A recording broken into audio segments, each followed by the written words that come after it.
Olá, Santa Catarina, muito boa noite, 18 horas e 30 minutos.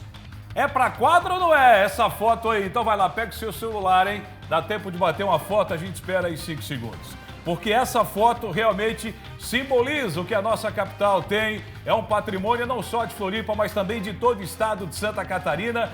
Lindo demais esse cenário, hein, Gabi Ravasco? Boa noite. Boa noite, Cleiton. Para você, para quem nos assiste, o tempo está abrindo aqui em Florianópolis. Daqui a pouco a gente atualiza a previsão do tempo. Sexta-feira o sol vai aparecer. Eu te conto já já quais as cidades que vão ter a presença do sol. A partir de agora a gente está aqui, ó, estendendo o tapete vermelho da informação com muita descontração, com o DNA do Grupo SCC SBT, e a gente não faz esse programa sozinho, a gente faz guiado pela mão divina e também com uma excelente equipe para deixar você bem informado, pode ter certeza disso. E mandando o zap também, né? É isso aí, daqui a pouco a gente passa. Qual é o tema de hoje?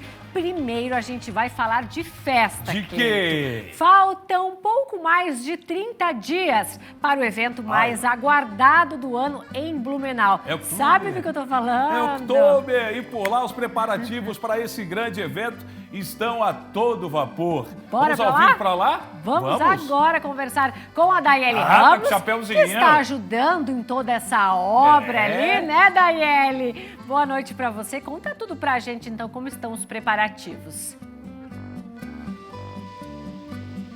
Oi, Cleiton, Gabi, boa noite para vocês e para todos que nos acompanham. Sim, eu já estou aqui devidamente equipada para este momento, porque já foi dada a largada nos preparativos aqui nos setores 1 e 2 do Parque Vila Germânica. Eu até vou sair de cena aqui para que vocês comecem a ver um pouquinho dessa organização. Os trabalhadores já estão aqui no setor 2 fazendo toda a montagem. Teremos aí nos 4 setores, né, uma história da tradição alemã como um todo, viu, Cleiton e Gabi? O setor Munique traz a herança, história, experiência e também todo o legado da cultura alemã.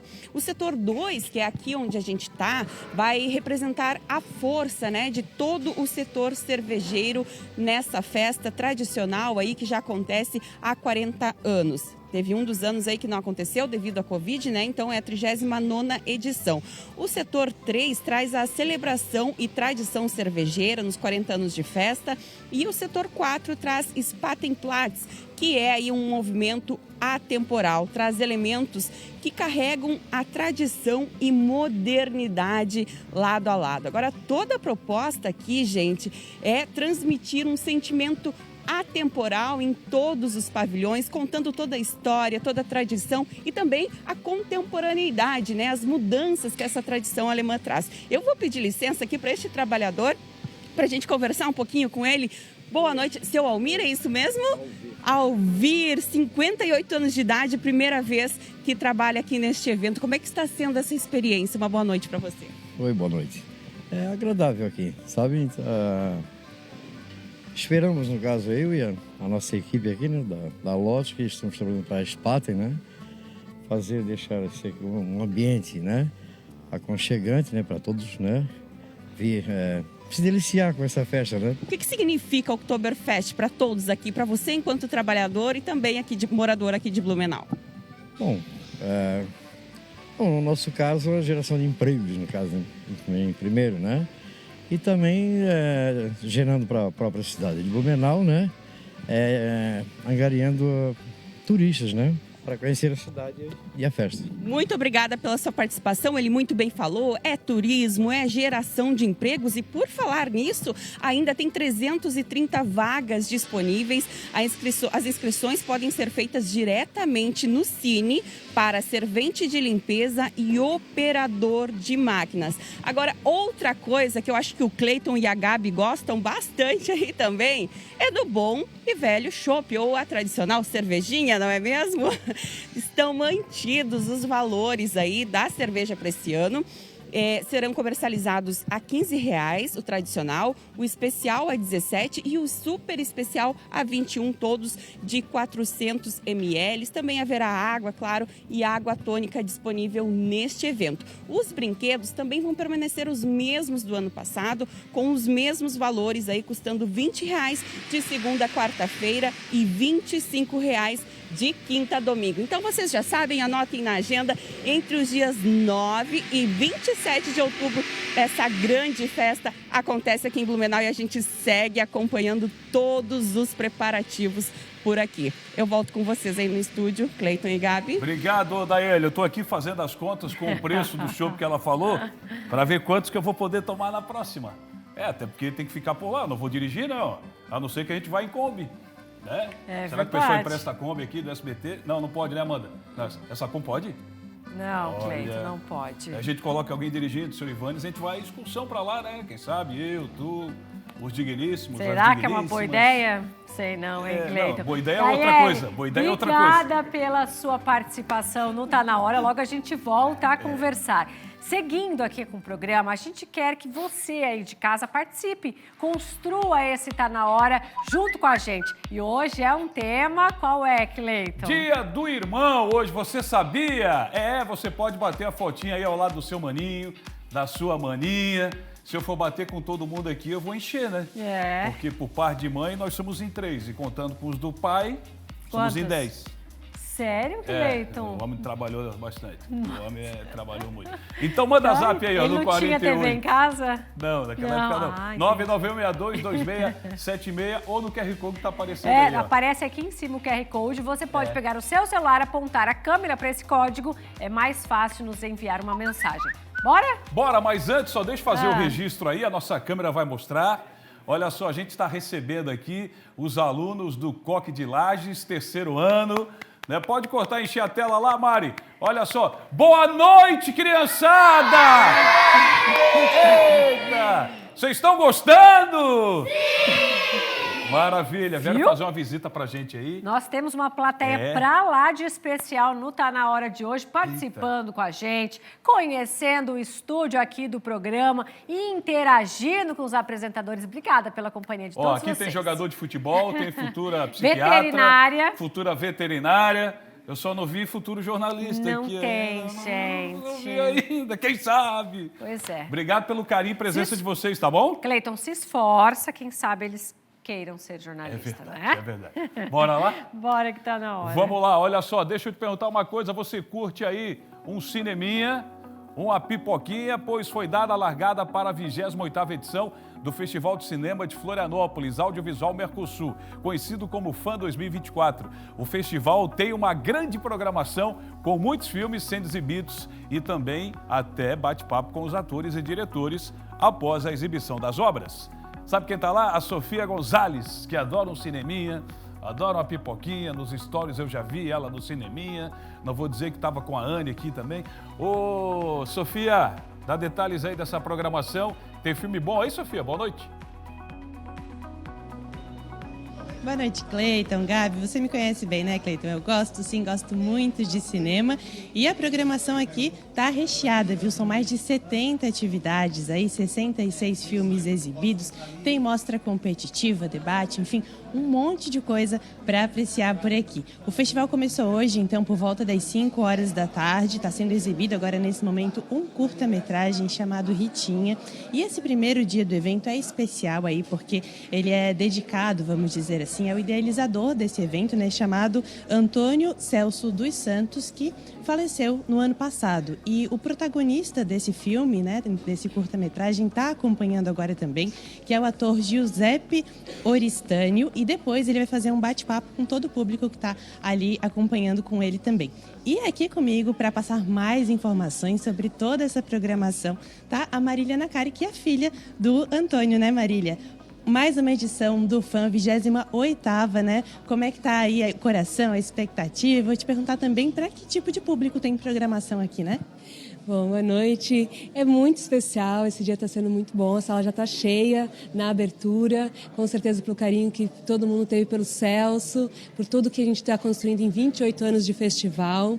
O Giuseppe está vendo pela primeira vez, depois de 29 anos, o filme filmado, então muitas emoções aqui. E esse festival é para todos, se chama Fã de Todos, é o nosso lema, porque é para todos os públicos, tem um filme para você, tem filmes curtos, filmes infantis, país, sobre música, sobre senescência, tem sobre a relação familiar, sobre muita coisa, programação de tarde e de noite, e também depois a gente tem eventos de mercado e outras coisas também. Mas para o público, vem no Cine Show, tem ingresso gratuito, tem bate-papo depois, muita gente para a gente encontrar e se ver na tela.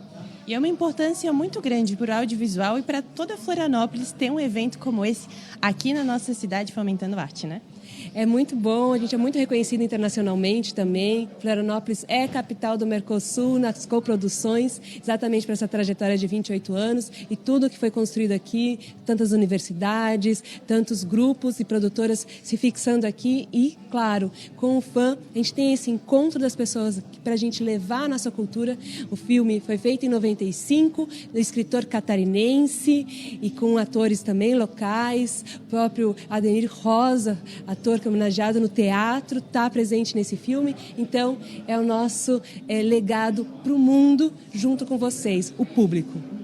Obrigada, Marília. Um bom evento para você, viu? E olha, além disso, tem também mostra competitiva, onde o público pode ajudar a opinar. Também tem acessibilidade, tem audiodescrição, tem libras, tem legenda, tem muita programação, como a Marília falou, também gratuita, né? E tudo isso você encontra lá no nosso portal scc10.com.br, leva diretamente para o site deles, fã de todos, e dá para conferir. Tudo isso vai até o dia 11 de setembro, então tem tempo aí para aproveitar, né? Cleiton, Gabi, volto com vocês aí no estúdio. Obrigado, Sofia. Bom cinema para todo mundo, boa pipoca também, grande evento, 28ª edição. Agora, 18h41. Olha só, eu já me deparei com essas cenas várias vezes com essa cena. Estou dirigindo o carro e aí sabe o que acontece? Eu vejo alguém no celular. Ou eu, às vezes, vou dar uma olhada rapidinho e vem aquela buzina que é tipo assim, ó.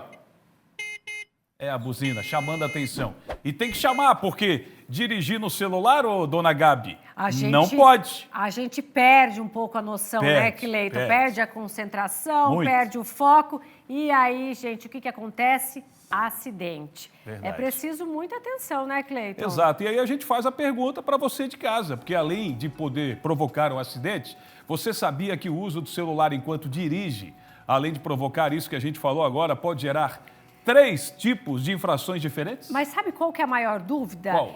Só segurar no celular é uma infração? Ficar com o celular pendurado ali no carro é uma infração? Verdade. Falar no celular, mandar áudio, o que é infração e o que não é?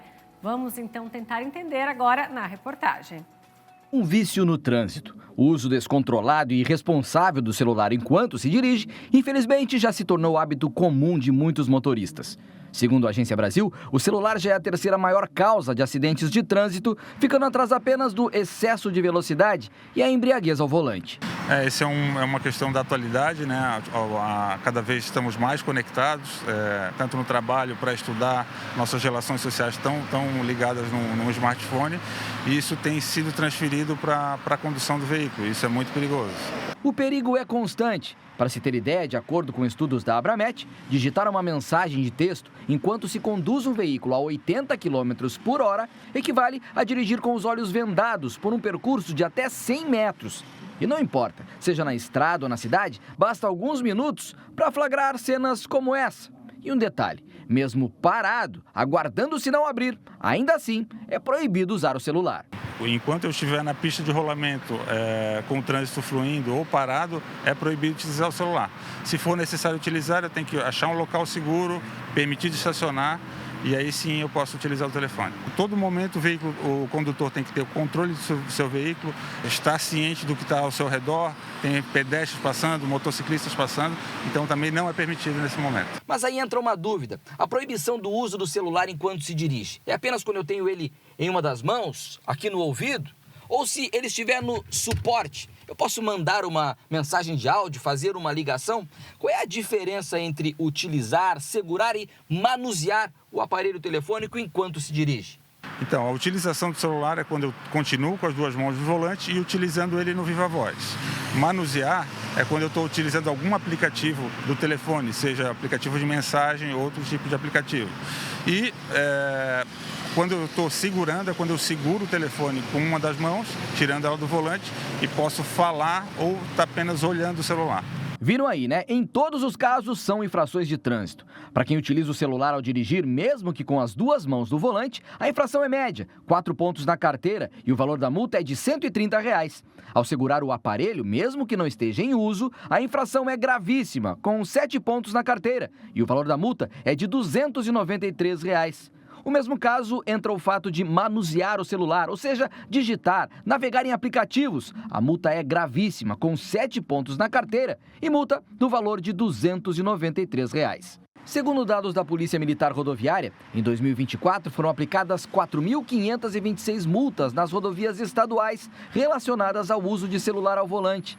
Dessas, 1.990, quase a metade, foram infrações cometidas nas rodovias da Grande Florianópolis. Embora o número tenha diminuído em relação ao ano anterior, ainda se destaca o manuseio do equipamento ao dirigir, que chegou a 2.582 infrações lavradas. E não tem outra. Em consequência da falta de atenção no trânsito, são gerados os acidentes. A gente tem um dado que mais de 90% dos casos dos sinistros de trânsito tem como causa o fator humano, né? o condutor. E a falta de atenção, aliado ao excesso de velocidade, ultrapassagem local proibida, são as mais relevantes. E a utilização do celular, ele traz essa questão da falta de atenção, atenua a falta de atenção e contribui significativamente para os acidentes. Viu, em todos os casos geram multa, não dá para ficar com o celular perto, nem com o celular com o GPS ligado. A maneira mais correta é ficar longe do celular enquanto dirige para evitar acidentes. Agora vamos falar de economia, um assunto que, olha, pesa no bolso. Almoçar fora de casa. Em Joinville, se tornou bem difícil. De acordo com pesquisas recentes, a cidade tem a segunda refeição mais cara do sul do Brasil. O Renato Santos conta tudo pra gente, olha só. Almoçar fora de casa é algo que agrada quase todo mundo, principalmente se for em boa companhia. Mas a refeição em restaurantes se tornou um grande vilão do orçamento. Por isso, abrir mão dessa regalia pode fazer uma grande diferença no orçamento mensal. Na verdade, fica viável se todo dia tiver que comer fora, né? A gente que trabalha no comércio, no centro principalmente, é muito mais caro, né? Então, para nós fica inviável todo dia trazer ou gastar fora, né? Tem que trazer realmente de casa. E em Joinville, comer nos restaurantes se tornou quase um luxo.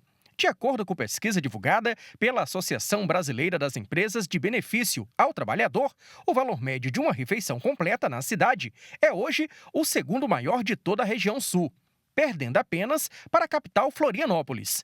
O preço varia entre R$ 49 e R$ 90 e, dependendo do local, pode ser ainda maior do que a média nacional, que é de R$ 51. Almoçar no conforto de casa é muito bom. Mas, às vezes, você paga muito mais caro por isso. Por exemplo, uma dona de casa, quando vai preparar um almoço, ela tem que pensar numa planilha de custo, no gás, nos ingredientes, uma série de coisas que acabam ficando mais caro para preparar aquela refeição. E nos restaurantes, o que nós temos? Uma boa gestão, né, para poder tornar para o cliente um valor mais barato para custear essa alimentação. Mas ainda existe uma explicação para tudo isso. É que nos últimos meses os itens da cesta básica tiveram um aumento considerável e, por isso, acabou afetando o valor da refeição nos restaurantes. Mas calma, independente da pesquisa que foi divulgada, existem outras formas de você comer fora e ainda economizar. A primeira ação que você deve adotar é procurar estabelecimentos que oferecem a modalidade prato feito. Também existem as marmitas, que podem ser uma boa opção na hora de poupar dinheiro. Desta forma, você terá uma enorme economia ao final do mês. Por exemplo, todos os fornecedores de alimentos, agricultores, eles acabam, o Brasil acaba sendo mais competitivo para exportação. Então, uma tendência é que o mercado tem uma tendência a exportar mais e deixar menos alimentos disponíveis para o Brasil. Isso aumenta o preço dos alimentos no Brasil. Outro fator que o dólar influencia o dólar ele impacta diretamente no preço do petróleo, que impacta no preço do combustível. E hoje a nossa cadeia logística no Brasil é rodoviária, que depende do óleo diesel. Ou seja, uma alta do dólar ele gera um aumento generalizado dos preços e isso impacta na inflação e impacta no preço dos alimentos. Economistas ainda orientam que a segunda atitude a ser tomada é a pessoa levar para o trabalho aquela marmitinha, feita em casa, pelo menos 3 vezes na semana. No final do mês, os resultados aparecerão. A gente acaba pegando o preço do alimento no mercado, não paga pela entrega, a gente não paga pelo processo, pelo trabalho do cozinheiro. Então, isso acaba sendo, sim, uma alternativa viável para quem busca economizar e também para quem quer fazer uma dieta. Então, junta o útil ao agradável, né? Gostei da dica também do prato feito, para economizar, em vez de pegar no buffet e acabar passando o valor que você gostaria de gastar. No prato feito já tem aquele valor fixo. E também a outra dica de trazer a marmitinha de casa. Essa, além de economizar, ainda pode comer de uma forma saudável. Agora vamos conferir quais algumas das principais notícias que aconteceram nesta quinta-feira em Santa Catarina. Está chegando o Giro de Notícias. A Universidade Federal de Santa Catarina anunciou a abertura de 25 vagas anuais para o curso de Medicina no campus de Curitibanos, que começará a receber alunos a partir de março de 2025. Destas vagas, 18 serão destinadas para ingresso via vestibular e 7 por meio do Sistema de Seleção Unificada. A Pró-Reitoria de Graduação e Educação Básica divulgou que os aprovados iniciarão no primeiro semestre, marcando o começo das atividades do curso na cidade. Mais detalhes no portal scc10.com.br. Shows e grandes eventos são obrigados a distribuir água potável gratuita para o público, conforme uma determinação do governo estabelecida em novembro de 2023 e prorrogada outra vez por mais 120 dias. Conforme o Ministério da Justiça, com a proximidade de shows e grandes eventos no Brasil e o agravamento da seca, a Secretaria Nacional do Consumidor anunciou a renovação por mais 120 dias da Portaria número 44, que estabelece diretrizes para a proteção da saúde do público. Nesta semana, a Casa Alva, em Itajaí, lançou uma campanha para arrecadar roupas íntimas novas femininas e infantis. São aceitas doações de calcinhas e sutiãs adultos, de qualquer numeração, e calcinhas e cuecas infantis, até o tamanho 12. A ONG acolhe vítimas de violência doméstica e familiar e seus filhos em 3 unidades, em Balneário Camboriú, Itajaí e São José. Além das 3 cidades, a Casa Alva atende mulheres de outros 17 municípios. Bora ajudar, porque essa casa realmente faz um trabalho magnífico e, como a gente disse ali, em 17 cidades, né, sempre ajudando o próximo, e mulheres e crianças que passam por algum tipo de situação. Bora com o Zap? Bora com o Zap. Primeira vai participação. Bombar hoje, hein? É dia do irmão. Vai bombar. Bora lá. Primeiro é o Sérgio de Barra Velha. Boa noite. Eu e meus amados irmãos, Marcelo e Jordânia. Tem a foto aí. Aí, os 3. Feliz dia dos irmãos para vocês. Exato. Dá-lhe o próximo, dá-lhe F5. Daniele Piaz, Jaraguá do Sul. Boa noite. Esses são meus irmãos, Daiane e Brian. Amo eles. Coloca a foto. Tem? Tem. Coisa boa. Como que não tem? Próximo é o Flávio Júnior de Balneário Camboriú. Boa noite, parabéns pelo dia do irmão. Este é o Rodrigo, meu mano amado. Bota Deixa a foto. a gente ver, tá aí. Vamos lá, mais Feliz um dia do F5 irmão. aí. A Maria Tereza, boa noite. Essa foto representa uma família feliz. 10 irmãos. E nossos pais já partiram, mas deixaram a alegria viva ainda entre nós. Feliz dia do irmão para todos. Não falei que hoje ia bombar? Olha, eita, coisa linda. Família grande, coisa boa, né, Cleiton? Reunida Você a tem turma. essa experiência, né, de família grande? Sim. Reunida a turma no domingo, haja maionese, né? No domingo tem que ter maionese. Se reunir a família toda, tem que ter um churrasquinho. Daqui a pouco a gente mostra as outras participações de vocês aí de casa. Cleiton, bora falar de política? Bora, porque a eleição é logo ali, tá chegando, e aqui a gente está preparando o material para você. Roda a vinheta.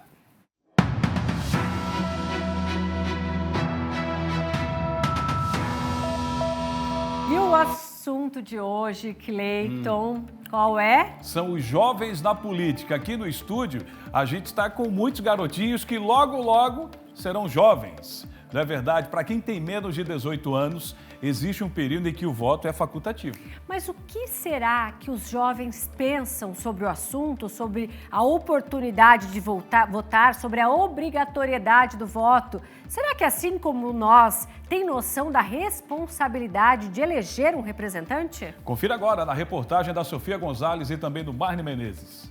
Mesmo ainda sendo opcional, o Ícaro decidiu participar ativamente das eleições municipais de 2024. Aos 17 anos, esta é a primeira oportunidade que ele tem de eleger representantes e não abriu mão da possibilidade. Tenho esse interesse por votar, é algo que o meu pai já citou várias vezes, coisas que eu sempre vi meus familiares fazendo, e eu pensei, por que não? Tipo, eu posso ainda não ter completado 18 anos, mas se eu já posso fazer esse voto, já posso me envolver com essa questão, então eu acho legal. Já o Isaac, aos 19 anos, está participando do processo pela segunda vez. Ele também optou por votar antes dos 18 anos. De minha família, né, que sempre foi um apoio sobre isso, a questão do votar, da importância do votar. Então foi mais por eles, mas hoje em dia eu vejo que é mais por mim mesmo, sabe? A Diana já tem 18 e apesar de que poderia ter participado das eleições em 2022, esta será a primeira vez. Comecei a me interessar pela política mais ou menos há uns 2 anos, só que no final do ano passado eu descobri que eu já podia votar com 16. O motivo de não ter votado antes, para ela, foi falta de informação. Faltou um pouco de informação. Eu acho muito importante trazer para as escolas, né, para os alunos já ficarem mais alinhados ali, os professores trazer mais para perto, principalmente não só quando está no ano de eleição, mas no decorrer do ano, sabe? E trazer isso até para o fundamental, talvez para ele já ficar bem alinhado, até na história, trazer bem a história de como foi, tudo que já passou. Queixa que não é só da Diana. Eu sinto bastante falta disso na escola. Eu acho bem difícil, uma vez ou outra, que eu já ouvi falar, mas não é algo que eles aplicam. É algo que, não é ensinado pra gente e tudo que eu aprendo sobre é atrás de pesquisas. Ou coisas que meu pai me conta, minha mãe. Quando questionados sobre o papel dos cargos que serão escolhidos nestas eleições, os estudantes do 3º ano afirmam que não tiveram contato com esse conteúdo na escola. A gente acaba não aprendendo especificamente o que cada um faz. As suas funções em si, o vereador é para tal lugar e o prefeito é para tal lugar, não vou saber te explicar. Mas observações sobre o que precisa melhorar na cidade, eles têm. Ver bastante desigualdade na cidade em si, a gente consegue ver desigualdade, morador de rua. Horário de ônibus, muito morador de rua e tal, acredito que na segurança eles deveriam investir mais. E saneamento básico. As coisas básicas mesmo que as pessoas precisam, sabe? E que política tem impacto no cotidiano, seja nas grandes ou nas pequenas decisões, eles são conscientes. Tudo em nossa volta é política, né? Tudo que a gente vive, tudo que a gente faz. A gente sempre vai eleger alguém para tomar grandes decisões por nós. E é muito importante a gente saber em quem está votando. O voto é facultativo para quem tem 16 e 17 anos, ou seja, é opcional.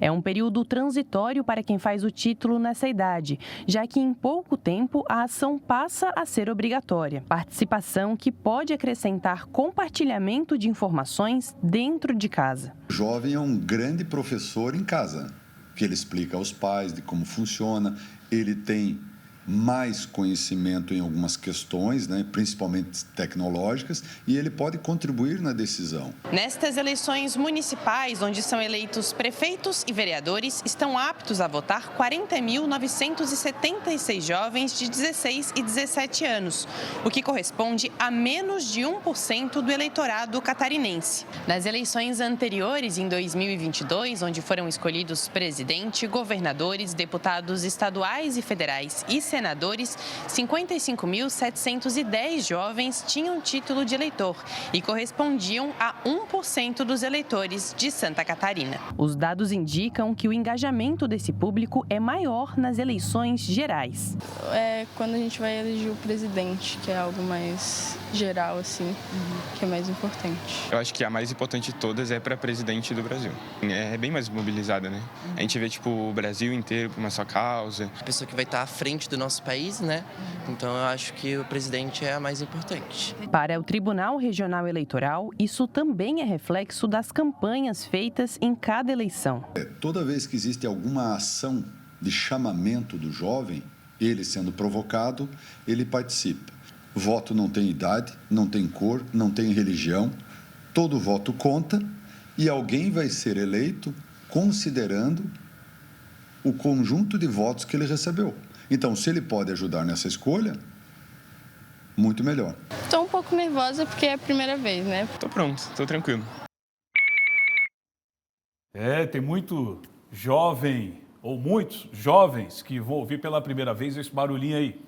E esse barulhinho aí pode fazer toda a diferença. Então, que analisem bem. E hoje a juventude está muito aberta e pegando mais rápido as informações, sim, mais fácil do que no nosso tempo, né, Roberto? Boa noite. É verdade. Boa noite, Cleiton. Boa noite você que nos assiste. Mas, em compensação, esta geração tem a vantagem da tecnologia ao seu favor.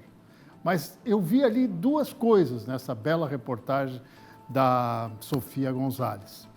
Primeiro, os jovens têm intuição, porque eles disseram o seguinte: quando citaram os problemas da cidade que tem que corrigir, precisamos de alguém que faça isso por nós, alguém que nos represente. Mais adiante, eles disseram que a eleição mais importante, na opinião deles, é a eleição presidencial. Aí que está o engano, o equívoco, eu vou dizer. Erro não, equívoco. Porque a grande eleição é a eleição municipal. A eleição municipal é onde você resolve os problemas da sua cidade, da sua rua, da sua escola, da questão da mobilidade urbana, do transporte coletivo. Então, é isso que eles têm que trazer quando forem votar. A solução do problema imediato. O prefeito, o vice, o vereador ou a prefeita, a vice, a vereadora, você encontra na rua. Presidente da República, para muita gente é uma vez na vida e olhe lá quando não encontra. Mas o prefeito tem que resolver os problemas da cidade. O vereador tem que trabalhar para fazer as leis e fiscalizar o prefeito ou a prefeita. Este é o grande lance. Sim. Todas as eleições são importantes, mas se fosse colocar num grau de grandeza, eu colocaria a eleição municipal como a mais importante. Apesar, né, Roberto, não vou nem citar âmbito local ou estadual, é no cenário nacional, tem muito vereador que some também. Tem muito vereador que desaparece. Mas é fácil de encontrar na rua, na festa. Festa é um lugar bom para encontrar político, viu? Pintou uma festa, eles estão todos lá. Exato. Né? Então, isto é importante, você pode cobrar na hora. E por isso que eu acredito que a eleição municipal é aquela que talvez não movimente tanto, mas é realmente o grande momento da gente escolher os nossos representantes. E quer ver eles aparecerem também, é só dizer que a mídia vai estar lá. O microfone chama. É verdade. Até daqui a pouco, Roberto. Até daqui a pouco. Olha, uma pessoa está desaparecida após uma embarcação virar no rio Mampituba, em Passo de Torres, no sul do estado. A Emanuela Justino está chegando agora e tem as últimas informações. Está na hora, SC. Segundo o Corpo de Bombeiros, um homem ainda segue desaparecido. Ele é natural do Rio Grande do Sul e tem 68 anos. A informação do Corpo de Bombeiros é que no dia de ontem, 2 embarcações viraram no mesmo local, que foi no Rio Mampituba, em Passo de Torres. Essa primeira embarcação que virou foi mais só o susto, né, das pessoas que estavam ali dentro do barco. Ninguém se feriu e também não teve nenhum desaparecido. Essa segunda embarcação, aí 2 pessoas ficaram feridas, uma pessoa foi encaminhada para o Hospital Dom Joaquim, em Sombrio, e outro para o Hospital de Torres, no Rio Grande do Sul. Então, segundo o Corpo de Bombeiros, as primeiras informações, né, quando acontece algo desse tipo, então tem muitas informações ao mesmo tempo. Eles teriam divulgado que nesse barco tinha 15 pessoas, mas depois ficou confirmado que eram 8 pessoas. Um, como falei, ainda segue desaparecido. Segundo o Corpo de Bombeiros, a equipe segue lá no local fazendo essas buscas. Não foi confirmado a origem desse barco, se ele vinha de Itajaí, aqui em Santa Catarina, ou se ele vinha do Rio Grande do Sul. Por aqui a gente segue acompanhando. Segundo foi divulgado, era um navio pesqueiro e aí eles tiveram um problema ali para continuar navegando por conta da parte de areia. E a gente segue acompanhando junto ao Corpo de Bombeiros aqui de Santa Catarina, que está fazendo o atendimento e as buscas por essa pessoa que ainda segue desaparecida. Voltamos ao estúdio.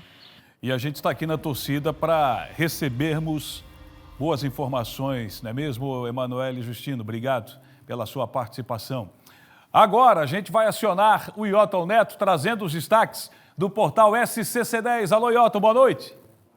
Oi, Gabi. Oi, Cleiton. Boa noite a vocês e meu boa noite especial a essa audiência linda espalhada por toda Santa Catarina em mais uma edição do Tá Na Hora SCC. E se tá na hora da gente trazer aquilo que foi destaque ao longo do dia no portal SCC10 e a gente começa com uma notícia triste, onde, lamentavelmente, um idoso de 66 anos morreu surfando numa piscina de surf localizada em Garopaba. Esse episódio aconteceu no Surfland Brasil, que é considerado um dos maiores parques de surf de piscinas artificiais da América Latina.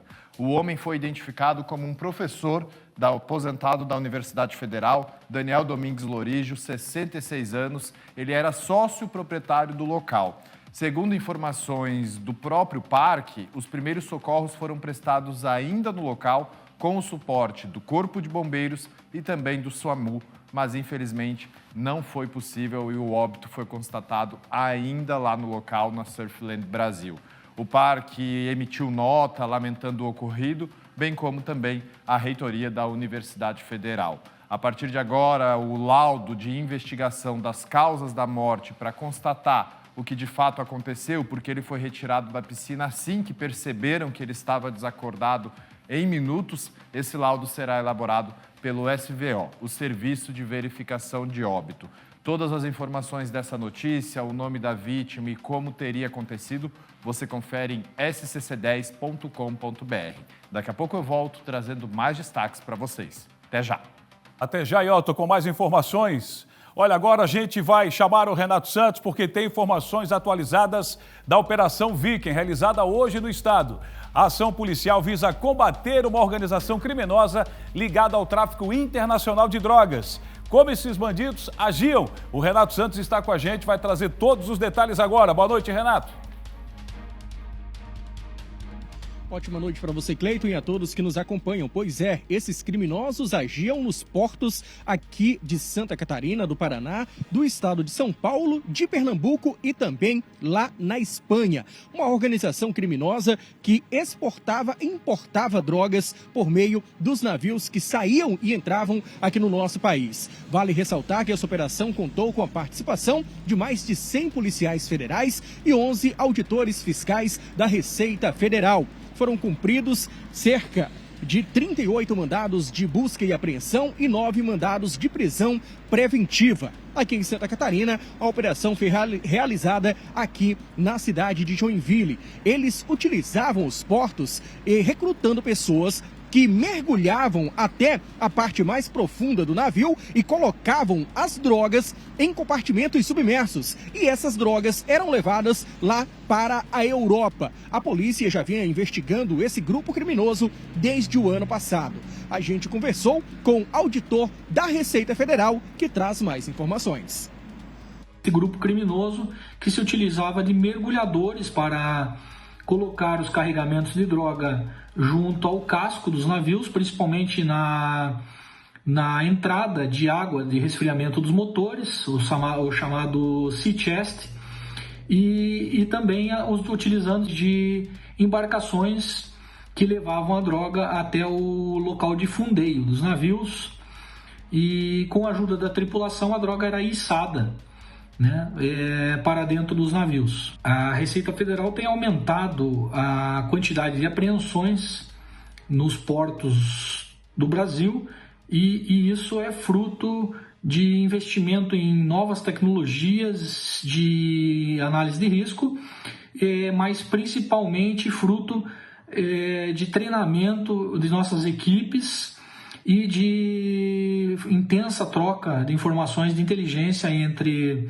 organismos, entre o Brasil e organismos policiais e alfandegários de outros países. Pois é, a polícia fez a apreensão e o bloqueio de bens, móveis e imóveis, além também de ativos financeiros de todos os envolvidos nesta operação que foi realizada, repito novamente, em Santa Catarina, no Paraná, São Paulo, em Pernambuco e também com o apoio das autoridades lá da Espanha. Retorno com vocês aí no estúdio. Obrigado, Renato, pelas informações e a gente vai continuar acompanhando esse caso. Olha, o GAECO deflagrou na manhã desta quinta-feira uma operação que apura fraudes em licitações em Concórdia, no oeste do estado. Foram cumpridos 4 mandados de busca e apreensão e um ex-secretário do município seria um dos alvos da operação. Felipe Bastos tem mais detalhes agora. A operação deflagrada na manhã desta quinta-feira investiga um ex-secretário municipal que, junto com outros investigados, teria procedido ao ajuste prévio, ou seja, feito um acordo antes das licitações. O objetivo seria frustrar o caráter competitivo de certames públicos realizados no município de Concórdia. O nome do ex-secretário não foi divulgado para a imprensa e a investigação permanece em segredo de justiça. De acordo com informações repassadas pela assessoria da Prefeitura de Concórdia, em uma coletiva para a imprensa, na manhã desta quinta-feira, foi informada de que a denúncia foi feita pela própria Prefeitura após identificarem irregularidades em uma sindicância interna no final do ano de 2023. Ainda durante a coletiva para a imprensa, o ex-secretário, até então alvo dessa operação, ele foi exonerado do cargo e os documentos da sindicância todos foram encaminhados para o Ministério Público de Santa Catarina. A gente continua acompanhando os desdobramentos de mais uma operação do GAECO. Voltamos ao estúdio. Meu Deus, é secretário, é prefeito. Tu abre o noticiário policial, essa turma aí tá sempre lá marcando presença. Agora a gente vai mudar um pouco o foco, porque, Gabi, você vai falar de um hospital que é orgulho nosso e que serve para ajudar todo o estado de Santa Catarina. Referência. Eu, inclusive, quando tinha 8 anos, Gabi, passei por um procedimento cirúrgico nesse hospital. Tenho boas lembranças. É isso, Cleito. A gente vai falar de saúde agora. Novas obras foram entregues no Hospital Infantil Joana de Guzmão nesta quinta-feira. 2 alas foram para a melhoria do atendimento aos jovens e criança. O governador Jorginho Melo fez a inauguração oficial. E a Angélica Varaschini e o Aloísio Ferreira acompanharam o momento. Olha só. Alas reformadas e entregues no Hospital Infantil Joana de Guzmão, em Florianópolis. Nós estamos fazendo mais uma entrega. Esse hospital aqui é um hospital referência. A gente já fez muitas intervenções aqui, que a gente está cuidando com muito carinho, está mudando as instalações, transformando, dando mais condições de conforto para as pessoas que vêm para cá, né? As crianças, as mães, enfim, em todos os setores. Aqui no Hospital Infantil tinha aquela recepção nova que a gente fez ali, tinha 2 banheiros químicos lá na rua. Quer dizer, isso é desumano, isso é um absurdo, uma mãe ficar com uma criança xixizada no colo por 10 horas para ser atendido. Enfim, nós estamos trabalhando muito para reduzir isso e colocar Santa Catarina onde Santa Catarina merece. Foram reformadas 2 alas. A unidade D, a maior enfermaria do hospital, recebeu a instalação de uma nova rede de gases medicinais e vácuos clínicos. Teve também a ampliação do setor, que recebeu 6 novos leitos de internação, totalizando 26, com novo mobiliário, pisos, pintura geral e decoração com temas infantis. Já no ambulatório geral, foram renovados 15 consultórios, 10 destinados à pediatria geral e 5 à infectologia.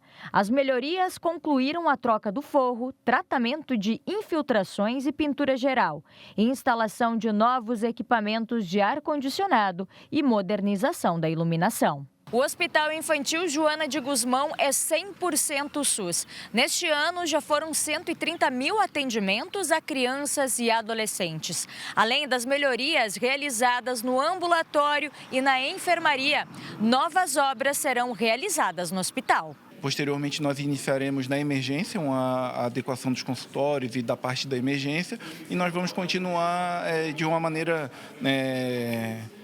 organizada, planejada essas entregas, né, para recuperar essas nossas estruturas das unidades próprias. O total de investimento no hospital infantil, desde o início do nosso governo, chega em torno de 5 milhões de reais. Essa intervenção agora, obviamente, não é esse valor, né, é uma soma de valor, porque são vários processos licitatórios. Como eu falei, não é o fim, né, nós estamos entregando passo a passo, até porque o hospital continua funcionando, né? Não dá para parar o atendimento. Agora nós vamos iniciar o trabalho na nossa emergência. A ideia é que a gente possa, inclusive, comunicar com a população, porque nós vamos manter, mas uma hora um consultório vai estar em reforma, né? Então vai ter um consultório mesmo na hora do atendimento. Então a gente está tentando fazer esse planejamento de uma maneira lúcida, racional. A inauguração aconteceu no auditório do hospital, com a presença do governador Jorginho Melo e autoridades e funcionários do Joana de Guzmão. Após, teve o corte da faixa, marcando oficialmente o ato. As alas já estão em funcionamento. De acordo com a diretora-geral do hospital, Maristela Cardoso Biazon, um aumento significativo dos leitos, que atinge diretamente o atendimento da população. Com essa obra, a gente passa para mais de 200 leitos, e isso é um importante número. As obras não param, a gente pretende, como o nosso secretário falou, iniciar ainda esse mês a obra da emergência. Além da emergência, a gente também vai estar reformando a unidade C, que é uma outra área de enfermaria. São obras essenciais aí para o hospital. O Hospital Infantil Joana de Guzmão é referência no atendimento aqui em Santa Catarina e necessita de investimentos para continuar atendendo as crianças, os adolescentes de uma forma positiva. Agora nós vamos falar de polícia e também de política. Vamos atualizar as informações sobre a prisão do prefeito de Criciúma, Clésio Salvaro. A repórter Emanuela Justino tem os detalhes. O prefeito Clésio Salvaro segue preso. Ele está na penitenciária de Itajaí. Ele foi preso na segunda fase da Operação Caronte, que investiga irregularidades nos serviços funerários aqui em Criciúma. Segundo uma nota divulgada hoje pelo Tribunal de Justiça de Santa Catarina, então, ele segue preso preventivamente. Estava marcado para essa quinta-feira um julgamento, para analisar os pedidos de afrouxamento das prisões ou de concessão de prisão domiciliar dos investigados, dos presos, do qual o prefeito Clésio Salvaro é um deles. Mas um dos desembargadores pediu o adiamento dessa decisão, pelo menos até a próxima semana. Ainda não foi divulgada oficialmente pelo Tribunal de Justiça uma nova data para esse julgamento. Portanto, segue preso o prefeito Clésio Salvaro. Segundo ainda o Tribunal de Justiça, a pedido de todos os investigados, todos os presos, na última terça-feira, ainda não teve nenhum julgamento feito a respeito de pedidos de revogação da prisão preventiva, o relaxamento de prisão ou então da concessão de prisão domiciliar. Todas essas decisões ainda estão em análise do Ministério Público aqui de Santa Catarina. Apenas uma prisão domiciliar foi concedida para um dos investigados. A gente segue acompanhando os desdobramentos, então, dessas prisões aqui no sul do estado. Voltamos ao estúdio. E o Roberto já está aqui para comentar esse assunto, Roberto? Há alguma previsão para a retomada do julgamento? Olha, Gabriele, é meio complicado dizer isso, porque o magistrado tem até 10 dias para fazer a colocação, dar o voto dele, pronunciar o voto dele. Mas, evidentemente, que o assunto pode ser retomado, por exemplo, na semana que vem. A decisão do desembargador Antônio Zoldan da Veiga foi de analisar mais profundamente o caso. Antes dele, a relatora, desembargadora relatora, Cíntia Beatriz da Silva Bittencourt Schaeffer, deu o voto dela mantendo, fazendo que fosse mantida, dando a manutenção à prisão de Clésio Salvaro e de outras 9 pessoas. Evidentemente, isso aí teve uma repercussão bombástica lá em Criciúma, na terra do prefeito, e principalmente no momento que é de eleição municipal. É claro que o fato do prefeito ter relacionado, feito desculpa, hoje está difícil, uma relação perigosa entre a decisão da magistrada, o pedido do Ministério Público, com uma ação política envolvendo inclusive o nome do governador Jorginho Melo, que já rebateu e disse que Clésio Salvaro ofende o Ministério Público e também a magistratura catarinense, principalmente o Tribunal de Justiça, é uma situação que vai ficar ainda para ser avaliada sob o ponto de vista até mesmo político. Mas é verdade, é fato de que a demora deixará o prefeito mais algum tempo na prisão, justamente o que os apoiadores dele não queriam. E aí a eleição em Criciúma está fervendo nesse sentido. E cenas dos próximos capítulos, né, Roberto? Tem muita coisa ainda para acontecer até o dia 6 de outubro.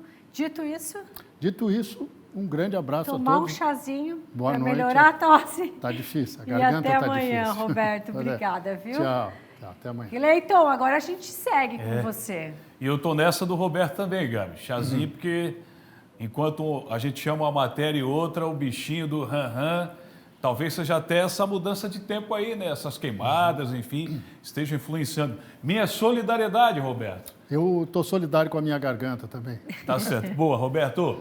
Melhoras. Olha, um ano de colapso do reservatório da Casan no bairro do Monte Cristo, em Florianópolis. O Ministério Público de Santa Catarina firmou um acordo com a Casan para evitar novos danos, como aquele que acabou acontecendo no ano passado, onde a comunidade do Monte Cristo amanheceu desse jeito, ó, devastada pela enxurrada de água do reservatório que se rompeu. A Sofia Gonzalez vai trazer todos os detalhes agora. O que determina esse termo de ajustamento de conduta? Vem daí, Sofia. Boa noite novamente, Cleiton, a todos que nos acompanham, né?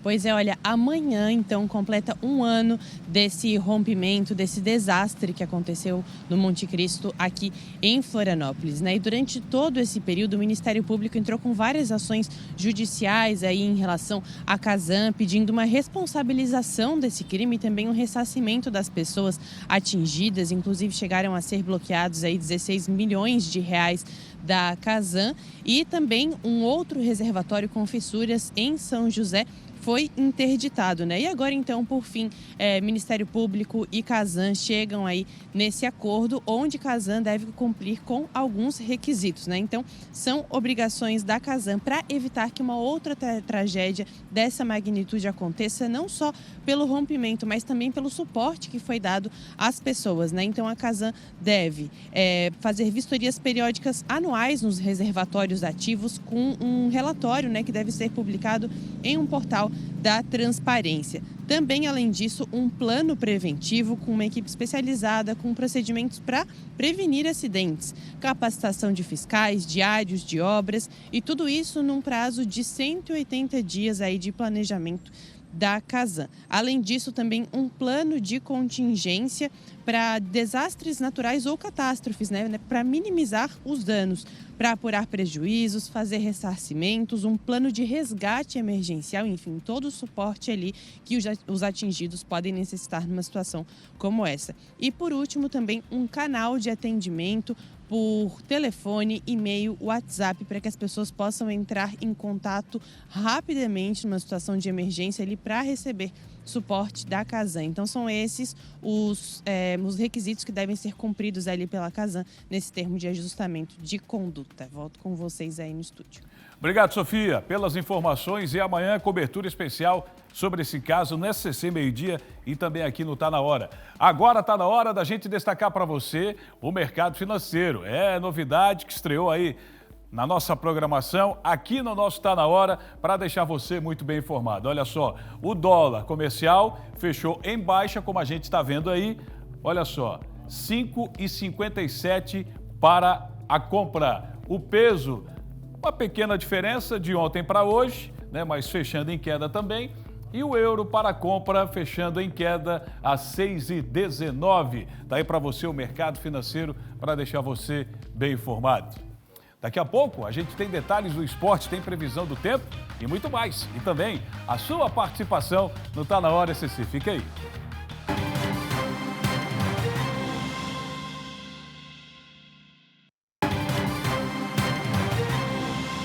Estamos de volta com Tá Na Hora. E tá na hora do que agora, Gabi? Do WhatsApp, a participação sua aí de casa. Bora pra Gabriela de Palhoça. Boa noite. Sorte de quem tem uma irmã, amiga pra vida toda. Minhas 2 filhas, Nicole de 13 e Eloá de 3 meses. Ah, que fofinhas. Coisa Feliz linda, dia hein? do irmão. Olha lá. Ai. Bochechinha. Dá vontade de morder, né? Olha só, a Luciana Corrêa de Blumenau. Boa noite. Feliz dia dos irmãos. Presente de Deus. Os meus 3 irmãos, Jaqueline, Gerson e Adilson. A gente fala muito de irmão. Olha que família linda aí. Linda. Obrigado pelo carinho. A gente fala muito de irmão, mas quem, por alguma razão, é filho único, aquela coisa toda... Meu filho.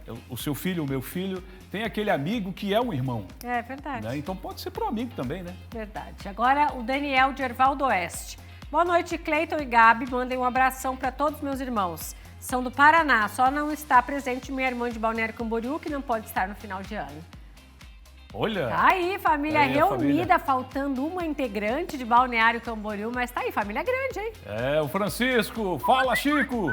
Boa noite, Cleiton e Gabi. Tenho 17 irmãos.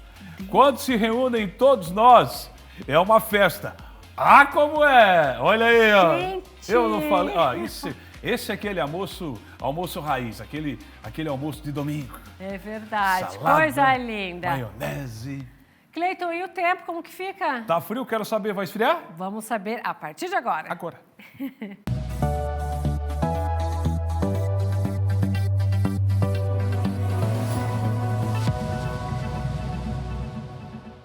Nesta quinta-feira, o tempo ficou um pouco mais fechado. Já deu saudade do sol? Não deu nem tempo, né? Amanhã, sexta-feira, ele já volta. No amanhecer, há condições para a formação de nevoeiros pelo estado que se dissipam ao longo da manhã. Após isso, será um dia ensolarado. Temos uma exceção, para o litoral norte, onde os nevoeiros devem ficar mais presentes durante todo o dia e o tempo vai ficar um pouco mais fechado. O amanhecer vai ser gelado. Estas são as mínimas para a sexta-feira: 2 graus na Serra Catarinense, 4 graus no litoral. No restante, a temperatura mínima é de 5 graus para sexta-feira.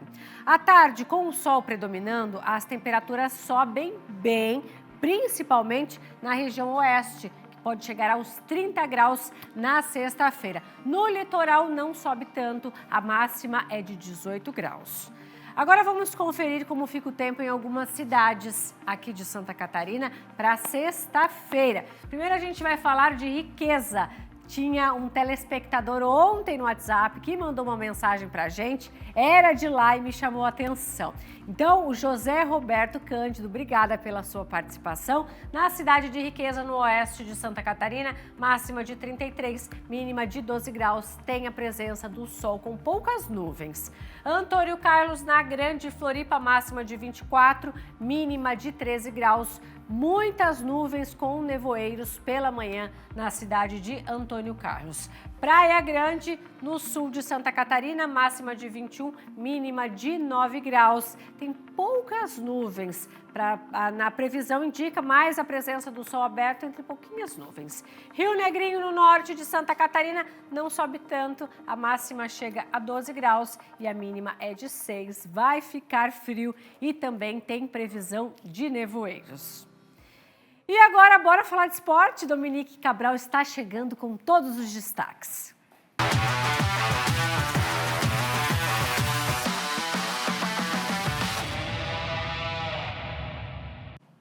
Fala, Domi! Fala, Gabi! Tô chegando com todos os destaques do esporte. Então, bora lá! Bora lá, a gente começa falando de seleção brasileira, que realizou nessa quinta-feira seu último treino, visando o duelo contra o Equador.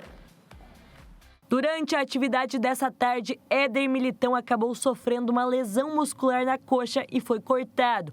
Esse é o 9º desfalque da seleção brasileira e em coletiva mais cedo, Dorival Júnior falou dessa série de baixas. É natural que algumas alterações, algumas adaptações e algumas peças faltantes acabem nos trazendo aí um complicador. Agora nós temos que tentar encontrar soluções.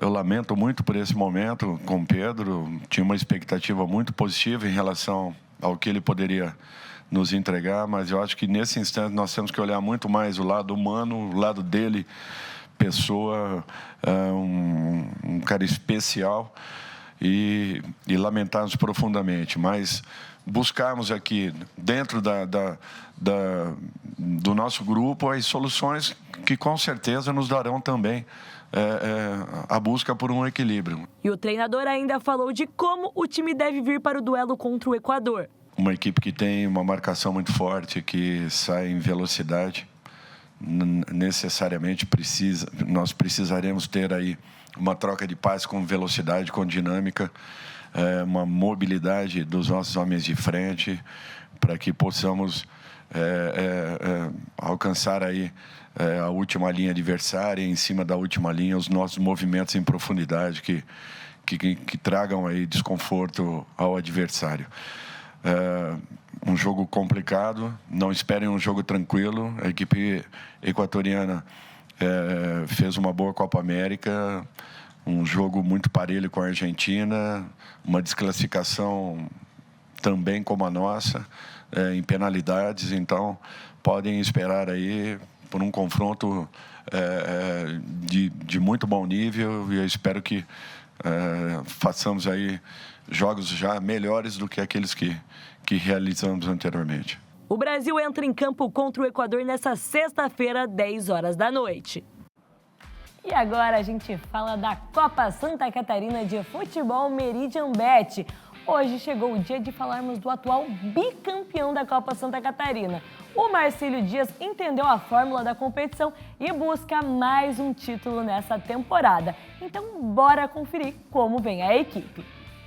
Se é bola na rede que a torcida quer ver, e é o objetivo da equipe, além de apresentar uma ótima performance em campo e manter a posição de campeão na Copa Meridian Bet Santa Catarina, aqui estão eles. O time que vai entrar em campo no próximo domingo está em treinamento há um mês.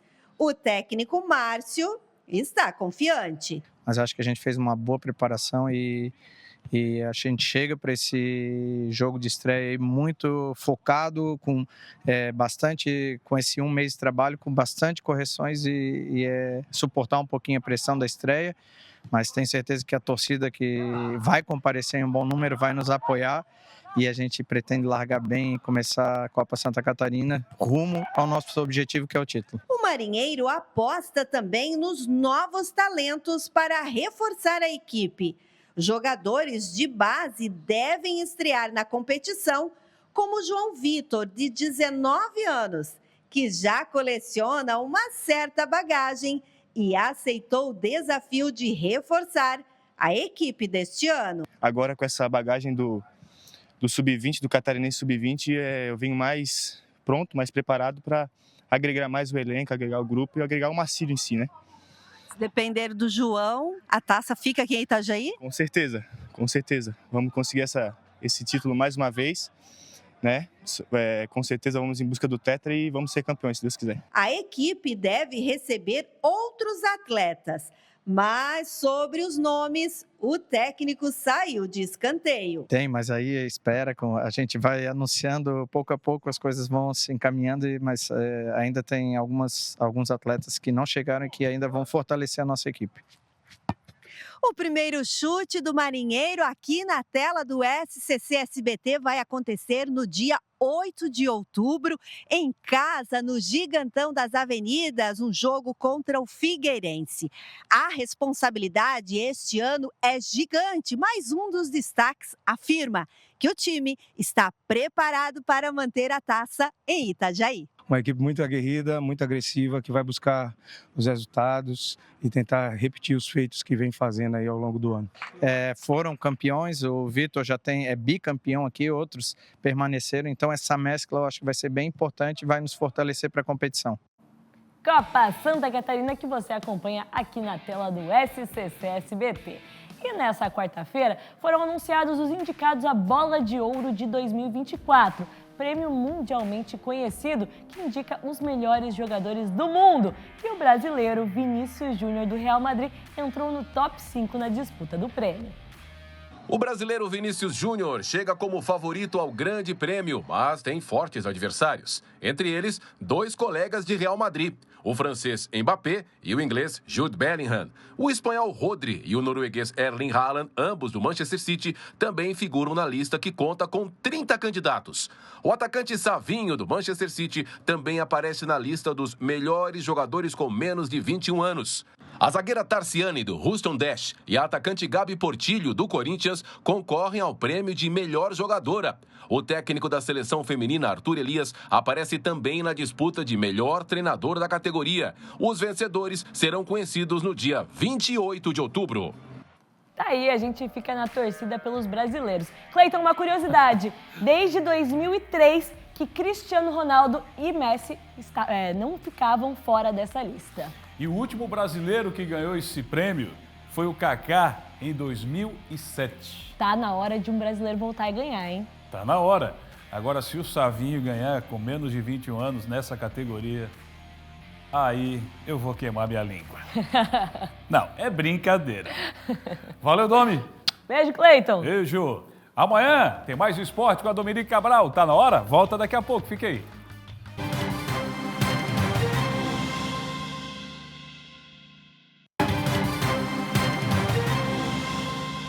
De volta com o Tá Na Hora SC, Gabi. De volta para a gente ficar bem informado, saber o que vai ter nesta sexta-feira no SC Meio-Dia, que começa a partir das 11h15. Fernando Machado. Boa noite Gabi, Cleiton, todos aqui do Tá Na Hora Santa Catarina. Nesta sexta, a partir das 11h15, não vai esquecer, as notícias de todo o estado, no jornalismo em tempo real, aqui do MD. E ainda os preparativos nas cidades catarinenses para os desfiles de 7 de setembro. Tem o esporte com a Dominique em 2 momentos e a política com o Roberto Azevedo. Vem junto, eu espero você, 11h15 nesta sexta. Combinado. Valeu, Fernando, até lá. Vamos com o Zap agora na Bora tela. lá. Paulo Sérgio, Joinville. Boa noite, feliz dia dos irmãos. Minha esposa tem 15 irmãos, sendo 8 mulheres e 7 homens. Gente. Belo equilíbrio, né? Olha só. As mulheres são a maioria até na família dele. Olha isso, gente. Deus abençoe grandemente essa família. Vida longa. Cauane, boa noite. Meus 2 irmãos mais novos me incomodam muito, mas eu amo muito eles. São meus melhores amigos. Faz parte, né? Deixa a gente ver. Ah lá, que Faz fofura. parte. Deus abençoe. Vamos lá, tem mais. Ó, Gilmar, Jaraguá do Sul, boa noite. Feliz dia dos irmãos. Tenho 19, sendo 11 mulheres e 8 homens. Amo todos eles. Não tenho muitas fotos, mas essa aqui de alguns deles. Só essa aqui de alguns deles. Olha aí. Gente, meu Deus. Que família grande. Valeu, obrigada gente. a vocês pela mensagem, Cleiton. Valeu aí Valeu. a parceria. Imagem de Floripa. Ao vivo de Floripa. Até amanhã. Até amanhã no clima de sextou, hein?